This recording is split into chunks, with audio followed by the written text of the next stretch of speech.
Hey guys, and welcome back. So in today's video I'm going to be unboxing and reviewing the silicone saltwater pod refill replacement accessories.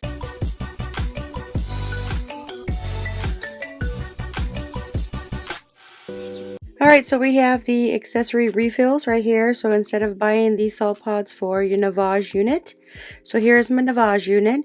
All you're going to do is take one of these, pop it in here, and it'll bypass the mechanism to have it dispense your salt. So this one here offers in 3 different colors. You've got the purple, you've got black, and you also have the teal color. It is super easy to do. Just pop it in here like that.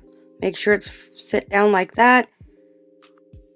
And then just push it down once you have your salt pod in there, and it will dispense. So you don't need to buy the salt pods. It'll save you money in the long run.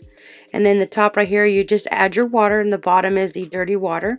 So this is an alternative method instead of buying the salt pods itself, which can cost very expensively. So you just purchase a bag of these and you just pop it in here like that. They're super easy and you get to keep your machine without having to buy extra pods. I would highly recommend checking these ones out, especially if you want to save money in the long run.